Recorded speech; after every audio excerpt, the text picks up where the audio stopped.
So good morning to all of you. अभी मेरे को नहीं पता है मैं किस टाइम पे ये वीडियो अपलोड करूँगी, तो मैं तो आप लोगों से गुड मॉर्निंग ही बोलूँगी और सब लोगों को best of luck, best wishes, क्योंकि बोर्ड एग्ज़ाम बहुत ज़्यादा करीब आने वाले हैं तो इसलिए। ठीक है, so practice question paper 2023 subject English class 10th और सेट सी की पूरी ग्रामर की वीडियो मैं लेकर आ चुकी हूँ। आप लोगों का जिसका वेट कर रहे थे वो मैं बना रही हूँ। तो जो भी आप लोग न्यू देख रहे हैं, जिसने भी चैनल को सब्सक्राइब नहीं किया प्लीज़ कर दीजिएगा। ठीक है, सो हम बढ़ते हैं वीडियो में आगे। हम लोग आज पूरी ग्रामर की बात करेंगे सेट सी की, तो बढ़ते हैं वीडियो में आगे। ठीक है, सो ये रही सेक्शन सी ग्रामर और ये सेट सी है। सेट ए और सेट बी की भी ग्रामर सॉल्व हो चुकी है। अगर आप लोगों ने वीडियो नहीं देखी तो मैंने डिस्क्रिप्शन में लिंक दी है, और अगर आपसे उससे भी प्रॉब्लम हो रही तो आप चैनल पे जाइए, प्लेलिस्ट बनी रखी है तो आप लोग जाकर देखिएगा, क्योंकि बहुत ज़्यादा काम की चीज़ है। 10-15 मिनट ही खर्च होंगे लेकिन आप लोगों को बहुत ही यूज़फुल चीज़ें मिल जाएंगी। ठीक है, और अगर आप लोग स्क्रीनशॉट लेना चाहते हैं तो इससे तो आप ले ही सकते हैं, बट मैंने पूरा पोस्ट अपलोड किया हुआ है इसका, तो आप लोग वो भी देख सकते हैं। ठीक है, टाइम वेस्ट नहीं करते हैं क्योंकि बोर्ड एग्जाम वाले बच्चों के पास बिल्कुल टाइम नहीं है एक्स्ट्रा, तो मैं वो खर्च नहीं करूँगी आप लोगों का। बढ़ते हैं वीडियो में आगे। जैसे इसमें लिखा हुआ है fill in the blanks any 5। First है when they reached the station the train had already. अभी आपको बताना है इसमें क्या आएगा। ठीक है, जैसे कि आप लोगों ने देखा इसमें क्या आएगा। फर्स्ट फॉर्म तो आने से रही, क्योंकि यहाँ पर ऐसी कोई भी सिचुएशन नहीं है और यहाँ पर हेड लगा हुआ है, तो इसके हिसाब से मेन वर्ब की फर्स्ट फॉर्म तो आएगी नहीं।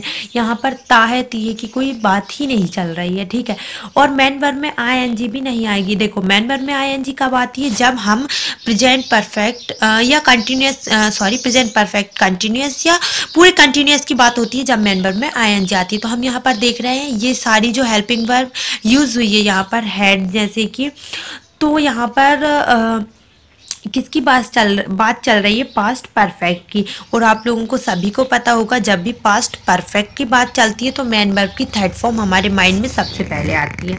तो इसका मतलब यहाँ क्या आएगा, लेफ्ट। ठीक है, मैं यहाँ पर लेफ्ट लिख दे रही हूँ।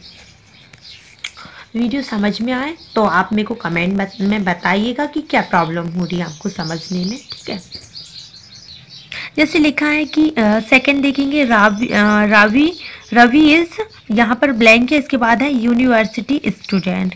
अब यहाँ पर क्या लिखा है, यूनिवर्सिटी। और क्या क्या फिल करना है अपन को इसमें, ए एंड द ऑप्शन, ये 3 है। अभी हम इसको सॉल्व करेंगे। सो सबसे पहले तो हम ब्लैंक के जस्ट बाद वाला लेटर देखेंगे। यहाँ पर यू लिखा है तो हमने दा तो आएगा नहीं। सो कैसे सॉल्व करेंगे, देखो यहाँ कोई यूनिक बात तो हो नहीं रही, तो दा तो आएगा नहीं। तो अब चॉइस करना है कि ए और एन में से क्या आएगा। तो सबसे पहले अपन फर्स्ट लेटर देखते हैं। मैंने हमेशा बोला था ये, इसको क्या पढ़ेंगे, यू। तो जो या यज्ञ है, क्या वो स्वर में से है, नहीं। तो यहाँ पर क्या आएगा, ए। सिंपल सा लॉजिक है, ज़्यादा नहीं, कॉमन दिमाग लगाया करो बोर्ड एग्ज़ाम में, क्योंकि हमेशा ना हम लोग एक तो हम ओवर पढ़ कर जाते हैं सबसे ज़्यादा, है ना, और तो माइंड ओवरलोडेड होता है तो हम लोग सिंपल चीज़ें भूल जाते हैं, इसलिए। सो अभी हम देखते हैं तीसरा वाला। तो इसमें क्या लिखा है, I often go to Mumbai is the commercial capital of India. देखो ये तो हो गई बात। अभी इसमें आएगा क्या, इसमें क्या क्या दिया, हु, विच और हुज। ठीक है, सो अभी हम देखेंगे इसमें क्या आएगा, हु आना चाहिए, विच आना चाहिए या हुज। तो विच आएगा इसमें, क्योंकि यहाँ पर हम बात कर रहे हैं मुंबई की। तो हु कब बात करते हैं, जब हम कोई व्यक्ति की बात कर रहे हैं तब रिलेटिव क्लॉज में हु आता है। हुज भी वही उसी के सेंस में आता है। अगर आपकी यहाँ पर हेल्पिंग वर्ब नहीं दी होती तो हुज लगाते हैं। ठीक है, तो वही सेंस में आता है व्यक्ति वाले। लेकिन यहाँ पर किसी जगह की बात हो रही तो यहाँ पर मतलब वहाँ पर आपको शो हो रहा है कि आप, अगर यहाँ पर वेयर होता तो वो और भी ज़्यादा सही होता, लेकिन अभी नहीं है तो ये जो है विच ही आएगा। ठीक है, सो अभी हम देखेंगे नेक्स्ट कौन सा है, ये फोर्थ वाला। Do you usually go out blank Saturday evening. मतलब कि अब यहाँ पर कौन कौन से एग्जाम्पल दिए उन्होंने, इन, एट और ऑन। ठीक है, तो सबसे पहले ये बात आपको पता होनी चाहिए कि इन एट ऑन का जब हम यूज़ पढ़ते हैं तो उसमें क्लियरली समझाया जाता है कि अगर संडे टू सैटरडे अगर कोई भी वर्ड्स आ रहा है, मतलब डेज नेम आ रहे हैं, तो वहाँ पर ऑन आता है। तो जब आपने पढ़ा होगा ऑन और इन और एट का यूज़ सब तब वहाँ पर बताया जाता है, ठीक है। तो इसके हिसाब से यहाँ पर क्या आएगा, ऑन आएगा। तो अभी मैं यहाँ पर फिल भी कर देती। यहाँ पर मैंने क्या बताया था, यहाँ पर आएगा क्या, विच, सॉरी, यहाँ पर क्या आएगा, विच आएगा, और यहाँ पर क्या आएगा, ऑन, ठीक है। ऑन संडे नाइट अपन लोग कई बार यूज़ भी करते हैं, ठीक है। सो यहाँ पर हम देखेंगे फिफ्थ, जैसे मैंने लिखा, सॉरी, जैसा दिया गया है, विल यू बाय, और इसके बाद क्या दिया है, blanks apples for me, question mark. तो सम आएगा, एनी आएगा या मच आएगा, ठीक। सो आप लोगों के हिसाब से क्या आना चाहिए। देखो मैंने बताया था सम और मच का प्रयोग जब होता है जब सेंटेंस सिंपल हो। और अब हम यहाँ पर क्लियरली देख रहे हैं कि ये विल यू लिखा है, इसका मतलब ये कौन से में फॉर्म में है, इंट्रोगेटिव में है। तो अभी ये इंट्रोगेटिव में है तो यहाँ पर सम और मच तो आएगा नहीं, तो क्या आएगा, एनी। Clear, got it. और ये चीज़ भी है कि मच अनकाउंटेबल चीज़ों के लिए आता है और क्या सिंगुलर चीज़ों के लिए आता है। और अभी हम देख रहे हैं कि एप्पल्स लिखा हुआ है और एप्पल्स को हम काउंट कर सकते हैं, तो ये यहाँ से क्लियर हो जाता है अपना। एंड अभी नेक्स्ट कौन सा रहेगा, I am putting on bet full stop you blank go on dead, 6 number वाला है, ठीक है। तो डाइट, सॉरी, तो इसमें क्या आएगा, नीडेड टू और या फिर शुड, तो इसमें शुड आएगा, ठीक है। मतलब कि यहाँ पर क्यों आएगा ये, क्योंकि ऑब्वियसली है कि कोई आपको सजेशन दे रहा है। आपको सिंपली इस सेंटेंस में आप देखेंगे तो इसमें समझ में आ भी रहा है कि डायरेक्ट किसकी बात हो रही है कि और देखो नीडेड टू तो आएगा नहीं क्योंकि ये पास्ट में चला जाएगा, और यहाँ पर पास्ट की बात नहीं हो रही, इसमें प्रेजेंट की बात हो रही है। हाँ, अगर यहाँ पर, सॉरी कैमरा हिल रहा है, तो यहाँ पर अगर एम की जगह और कोई हेल्पिंग वर्ब होती पास्ट वाली तो फिर यहाँ पर क्या आता, नीडेड टू आ सकता था, लेकिन अब यहाँ पर शुड ही आएगा, ये सजेशन है इसलिए, ठीक है। तो ये रहे हमारे कितने, 6th, हाँ 6th क्वेश्चन कंप्लीट हो गया। अभी हम देखेंगे do as directed, any 5, but मैं आपको छः है ना, हाँ 6 ही समझाऊंगी क्योंकि अभी आप समझ लो, अभी आपके पास टाइम है और पेपर में थोड़ी ना रहेगा। और इसी टाइप से सेंटेंसेस आने, आप लोग बस ये वीडियो देख लो, आपकी ग्रामर पूरी फिक्स है। अगर आप ध्यान से देखेंगे, पढ़ेंगे और इसको लिख भी लीजिएगा, एक बार रिवाइज कर लीजिएगा, तो इसमें से फिर आपकी जो 10 नंबर है वो कहीं नहीं जा रहा है पेपर में से, ठीक है। फर्स्ट सेंटेंस क्या लिखा हुआ है, Rashmi does her work daily, इसको नेगेटिव बनाना है, ठीक है। तो हम इसको क्या बनाएंगे, अभी नेगेटिव बनाएंगे, ओके। इसमें लिखा है Rashmi does her work daily, okay. तो अभी हम इसको देखो, सबसे पहले मेरे को बताओ ये वाला कौन सा टेंस है, ये है प्रेजेंट इंडेफिनिट का टेंस है।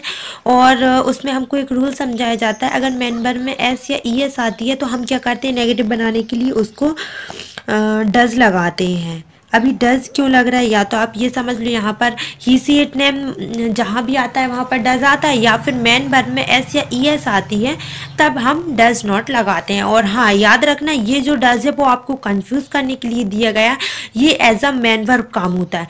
क्योंकि ये बात तो आपको भी पता है कि अगर सेंटेंस नॉर्मल है, पॉजिटिव फॉर्म में है, अफर्मेटिव में है, तो वहाँ पर क्या रहेगा, डज तो आता ही नहीं है। मेन वर्ब मतलब कि सॉरी, डज से मेरा मतलब हेल्पिंग वर्ब तो आती ही नहीं है प्रेजेंट इंडेफिनिट में, तो इसीलिए ये एज अ मेन वर्ब है। मेन वर्ब में ये इसका मतलब क्या होगा, डू मतलब करना, डज मतलब करता या हाँ करता, और डिड मतलब किया, डन मतलब कर चुका, ठीक है। तो ये कंफ्यूज बिल्कुल मत होइएगा आप, क्योंकि डज, डू और डिड आप लोगों को कंफ्यूज करने के लिए ही पेपर में दिए जाते हैं। अभी लेकिन यहाँ पर डू आएगा, क्यों, क्योंकि देखो मेन वर्ब नेगेटिव बना, डज नॉट लगा, तो मेन वर्ब जो थी फर्स्ट फॉर्म में आ गई, और मेन वर्ब की फर्स्ट फॉर्म क्या है, इसकी डू है, ठीक है। वर्क डेली, बाकी कोई कार्यस्थान नहीं करना, और आपको प्रॉब्लम हो रही है समझने में तो आप ये डू हमेशा लगा देना, इसके अकॉर्डिंग डू डज डिड आप लगा दीजिएगा, और डू तो इसमें आएगा ही। मैं इसलिए बता रही हूँ क्योंकि पेपर में गलती नहीं करनी अपन को। सेकंड क्वेश्चन क्या है, समीर शट द डोर। अभी इसको इंट्रोगेटिव बनाना है। देखो मैं थोड़ा सा टाइम ले रही हूँ थोड़ा सा समझाने के लिए, क्योंकि आप लोग कंफ्यूज ना हो। आपको ये बताना है कि ये प्रेजेंट इंडेफिनिट है या पास्ट इंडेफिनिट है। पूरा खेल इसी का है। अगर आपने प्रेजेंट इंडेफिनिट के अकॉर्डिंग बना दिया तो पूरा गलत हो जाएगा। आप मेरे को बताओ, ही सी इट नेम के साथ मैन वर्ब में एस या ई एस आता है, तो यहाँ पर एस या ई एस है नहीं है, क्योंकि ये सेट जो है इसकी थर्ड फॉर्म सेकंड फॉर्म तीनों एक सी होती हैं, सेम होती है। तो क्या होता है कि कंफ्यूजन करने के लिए ये दिया जाता है। तो जब ही शीट नेम के साथ मेन वर्ब में एस या ई एस आता है तो मेन वर्ब की फर्स्ट फॉर्म क्यों आएगी, मतलब ये मेन वर्ब की सेकंड फॉर्म है। आई बात समझ। तो हम इसको कैसे बनाएंगे, डिड समीर सॉरी